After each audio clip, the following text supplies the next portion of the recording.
মানিক ভাইকে আমি আজকে ফার্স্ট সামনাসামনি দেখলাম এবং ওনার সম্পর্কে জানার চেষ্টা করলাম। উনি একজন সফল প্রবাসী।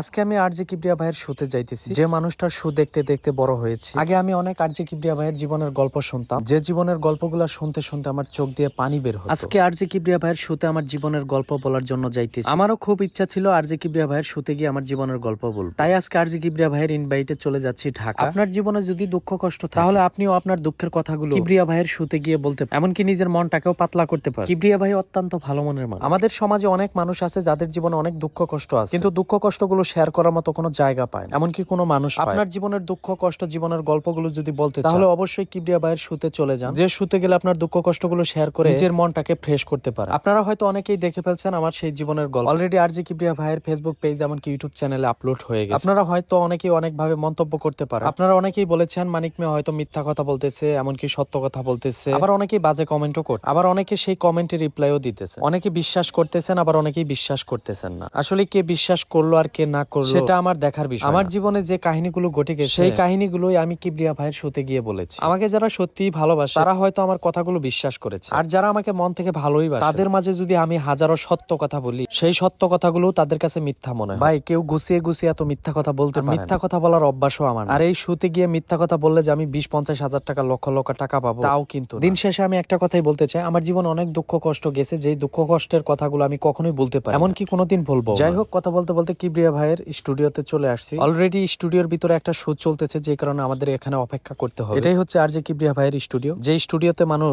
জীবনের গল্প বলতে আসে, যে গল্পগুলো শুনে হাজারো মানুষের হৃদয় কাঁদে। স্টুডিওতে আসার পর আরজে কিবরিয়া ভাইয়ের স্টুডিওটা আমি একটু ঘুরে ঘুরে দেখার চেষ্টা। আসলে উনি অনেক বড় মাপের মানুষ, অনেক সুন্দরভাবে কিবরিয়া ভাইয়ের স্টুডিওটা সাজিয়ে রেখেছে। এই স্টুডিওতে আসার পর আমরা কয়েকটা সিলভার প্লে বাটন দেখতে পারলাম, এমনকি গোল্ডেন প্লে বাটনও দেখতে পারলাম। কিবরিয়া ভাইয়ের শোতে গিয়ে আপনি যদি জীবনের গল্প বলতে চান তাহলে অবশ্যই কিছু নিয়ম কানুন আছে, সেই দিক নির্দেশনাগুলো আপনার অবশ্যই মেনে চলতে হবে। এই পেপারটিতে সাইন করে দিচ্ছি যাতে ভবিষ্যতে এই গল্প নিয়ে কোনো ঝামেলা না হয়। যদিও আমার জীবনের গল্পটি কিবরিয়া ভাইয়ের ইউটিউব চ্যানেল এমনকি ফেসবুক পেজে আপলোড হয়ে গিয়েছে। আপনারা অনেকেই বলেছেন মানিক মিয়া গুছিয়ে গুছিয়ে মিথ্যা কথা বলতেছে, তার চেহারার দিকে তাকালেই বোঝা যায়। আমি মিথ্যা কথা বলার জন্য 4 ঘন্টা পথ পাড়ি দিয়ে সেই শোতে যাই, মিথ্যা কথা বলার জন্য কোনো রেডিও শোতে যায়। যাই হোক, আমি অনেক কথাই বলে ফেলছি, যদি কথার মাঝে কোনো ভুল প্রান্তি করে থাকি তাহলে অবশ্যই আপনারা আমাকে ক্ষমার দৃষ্টিতে দেখবেন। যে যেখানেই থাকেন ভালো থাকেন, সুস্থ থাকেন। আমি মানিক মিয়ার জন্য দোয়া করবেন। আল্লাহ হাফেজ। মানিক ভাইকে আমি আজকে ফার্স্ট সামনাসামনি দেখলাম এবং ওনার সম্পর্কে জানার চেষ্টা করলাম। উনি একজন সফল প্রবাসী।